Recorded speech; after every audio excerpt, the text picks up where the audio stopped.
One day, I'm gonna print this out and have this framed in the office. An RTX 5070 gives you 4090 performance. You know, a month ago I made a video where I kind of talked about this whole like Nvidia lying to you situation. And I'll be real with you, Nvidia did in fact appear to lie. This RTX 5070 does not give 4090 performance at $549. It's actually not a bad card, I would say, but it's definitely not something that I would consider to be mind-blowing if you're picking it up in the store. Especially now that AMD has sort of come out and basically dropped the RX 9070. And let me tell you, this card right here, I'm going to give AMD the congratulations. $600 for a value of the 3090 at $14.99 USD.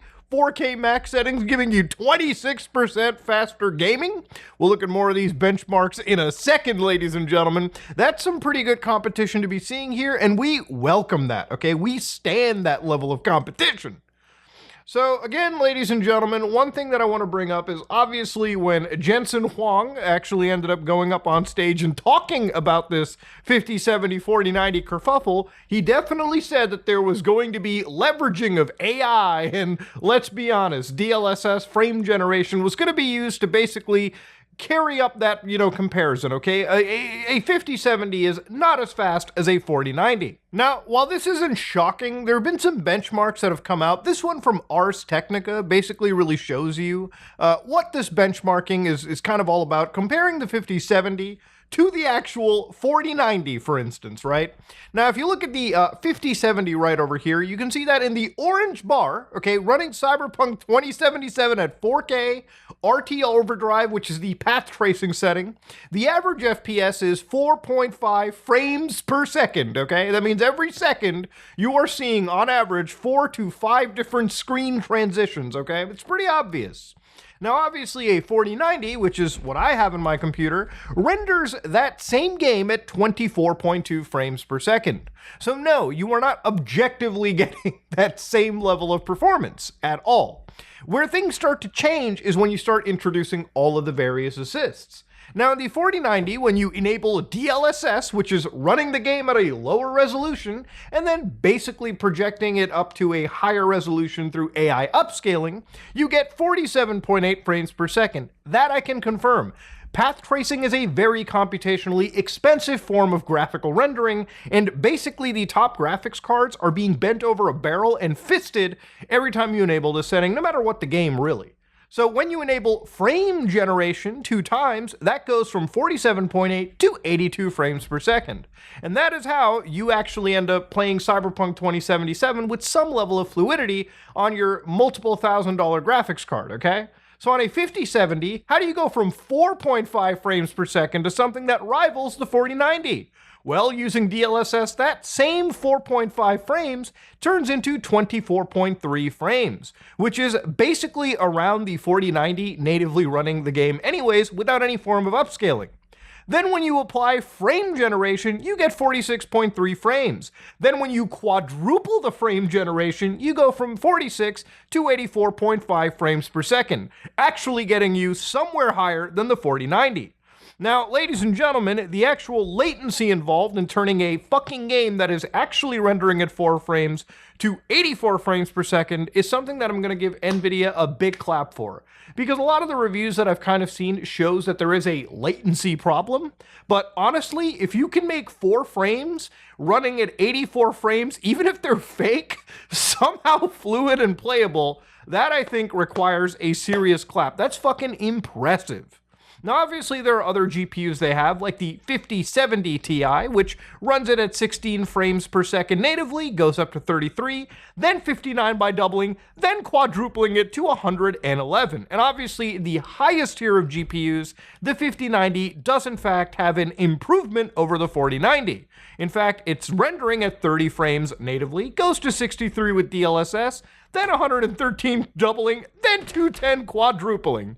And that, ladies and gentlemen, is how we sell fake frames to the audience. Now, I've seen a lot of debate in the last time I covered this a month ago. Muda, what is really the difference between a fake frame and a real frame? And the thing about it is, in most cases, I think for most people playing a video game, you may not tend to notice these things. Unless you're somebody like me that literally likes to assess and analyze current gen graphical technology, because this is actually kind of like an exciting thing for me. I love looking at like new graphical tech. When I'm looking at things like frame generation, you're obviously trying to look for the cracks in the matrix, right? So you're looking at things like latency issues. How does the game feel when I move my mouse around? Does it feel like a native 60 frames? Or does it feel like 30 frames that is kind of sluggishly looking like 60? You're looking for, if I move my mouse around rapidly, do I start to see breaks? Like, is the frame generator having an issue keeping up with my rapid mouse movement? So these are all things that you're trying to look for as you play video games like this, right? When you're looking at things like ray tracing, you're trying to see if reflections are being made at a distance, you're trying to see if the lighting is filling areas properly. You're looking for a lot of, small things that end up leading to a big immersive change in your game. So when you look at that graph, obviously I think Nvidia, lied. And people will say it's deceptive marketing, it's, just marketing nonsense. I will say that, putting that slide up is probably one of the biggest mistakes that I think Nvidia has done in terms of keeping their image for this level of card. And honestly, if you were to put that up there, even with an asterisk, it would be a pretty big sell to say that 5070 is somehow the 4090.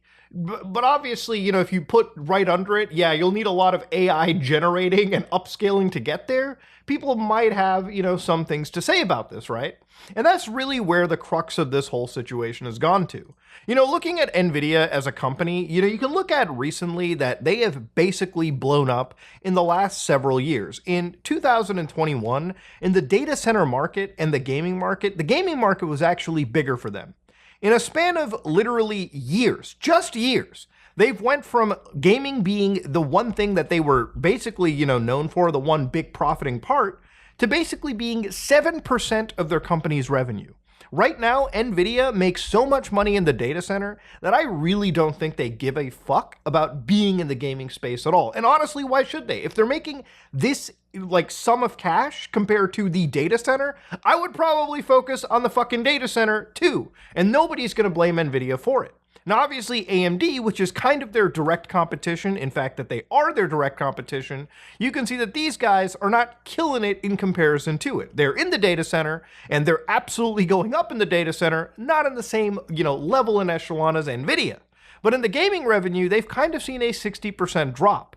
It really feels like in the gaming side of the world, maybe the GPUs just aren't as important as their investments in the data center. Now, in amongst all this, Nvidia's had some serious controversies in this entire GPU reveal that haven't been related to false advertising.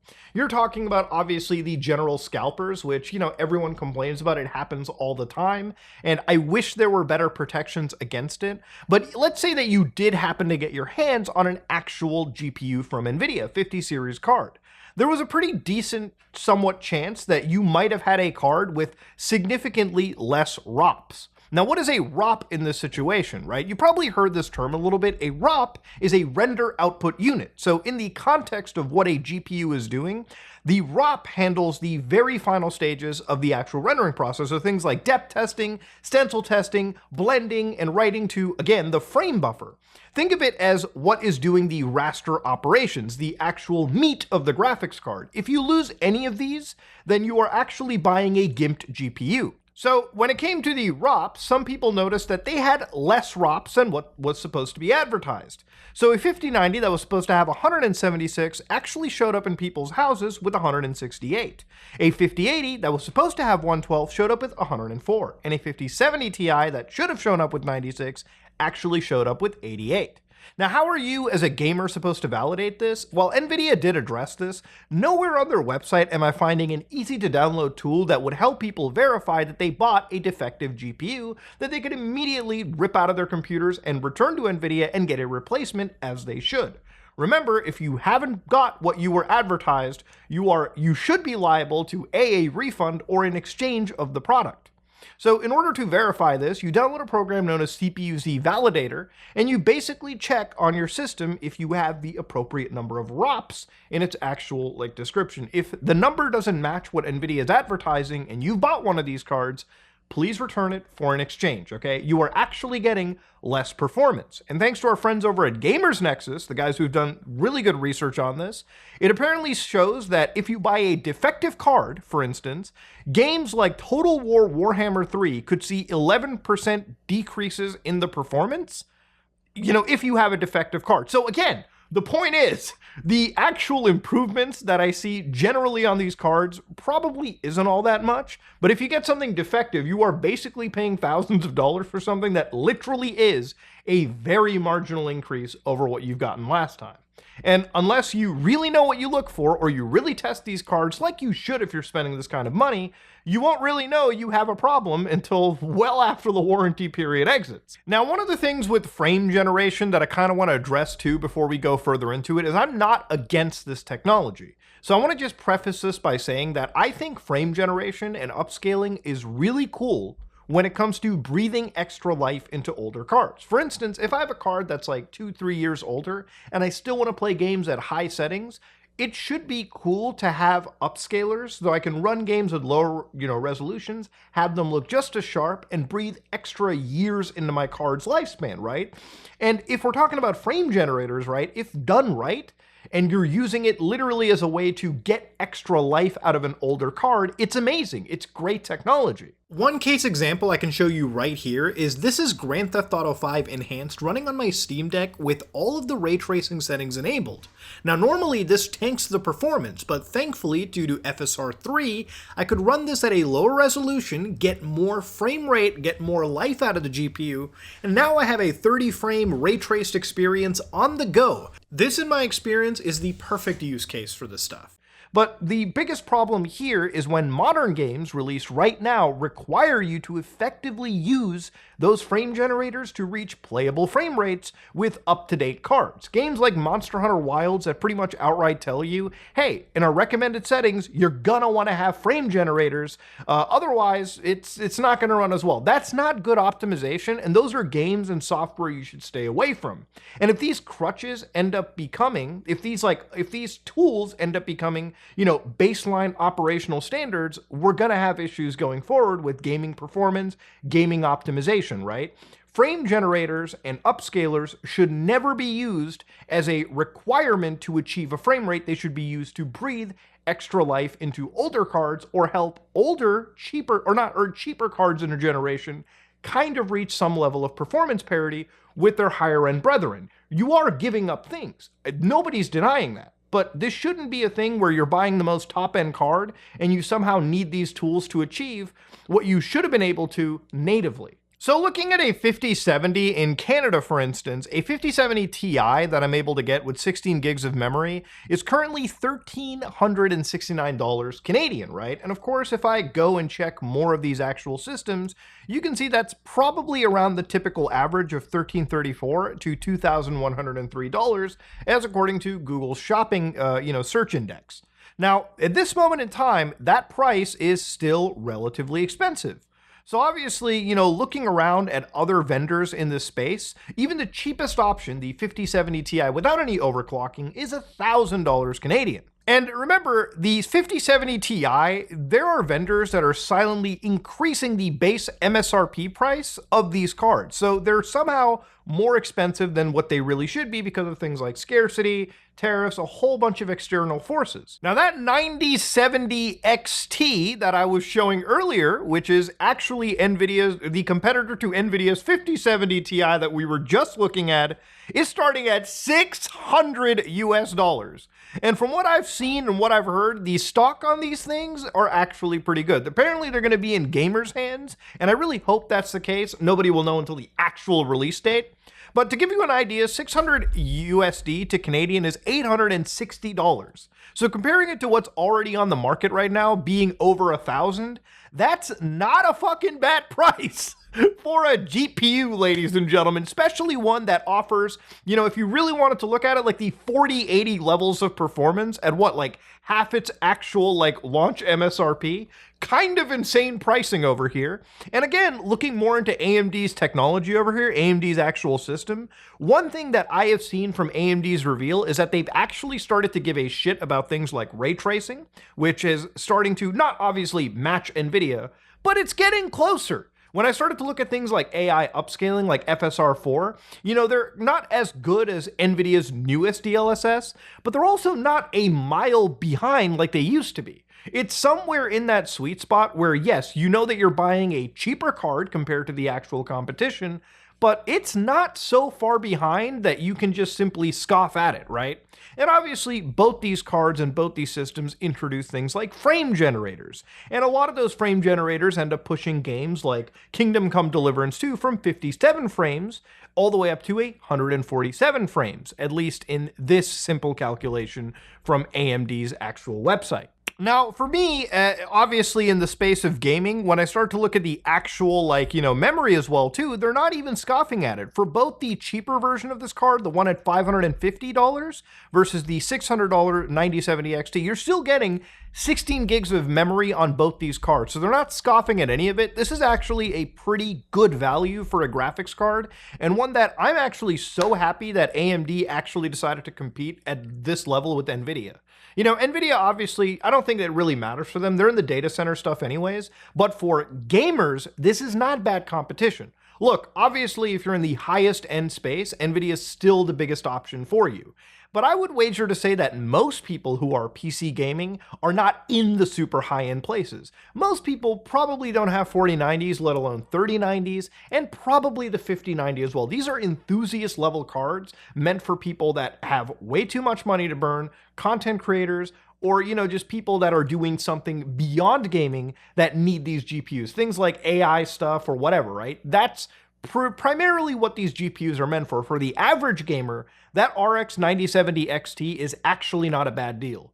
So honestly, down the road, this is such a good presentation that I'm considering downgrading from my 4090 to the 9070 XT. I might pick up 2 of these cards and put them into my system, not for some crossfire or any of that nonsense, but because I kind of want to go back to my old school virtual machine systems where I tend to have 2 systems in one box. So I used to have a dual PC streaming rig. I actually had 2 GPUs in my system until I got the 4090, which was so big that I couldn't fit anything in the second PCI slot under it. I couldn't even find a way to do that unless I decided to have the most draconian level box imaginable. But I could actually go back to that. I could actually use this card. And given Linux's general benefit in terms of AMD's drivers, it might not even be bad. I might generally lose some performance, but I lose performance using a 4090 underneath Linux anyways. But with better drivers, I don't think having a 9070 XT is actually all that bad. It's an updated GPU, and honestly, I don't think this is a bad situation whatsoever. Yeah, AMD kind of brought the fucking heat over here. Nvidia, I think this generation definitely sold a lot more lies. Again, people will say it's deception or whatever, but I do genuinely think the way that they kind of sold this series was a lie, okay? I don't think AI generation and frame upscaling and all this stuff is necessarily inherently evil, but when it's being used to sell a massive upgrade over the previous generation, when I personally don't see that massive upgrade in traditional render rasterization, that's something worth talking about, okay? That's something worth discussing. Honestly, AMD's kind of hit Nvidia in the gaming space where I think it's really gonna hurt, and considering the price difference and the value you get, I think personally you would have to be a fucking moron to pick the 5070 Ti over the 9070 XT. But, unless in a specific case, NVIDIA's software, which is still better, somehow works better in a specific case for you, maybe that could make sense. But dollars to donuts, this ain't a bad deal. God damn. Gaming GPUs are interesting, man. Team Red or Team Green? I think with what AMD has shown, Team Red is definitely the future for me. And, sometime when this releases, I may consider buying this and sticking it in my actual system. If you like what you saw, please like, comment, and subscribe. Dislike it if you dislike it. I am out.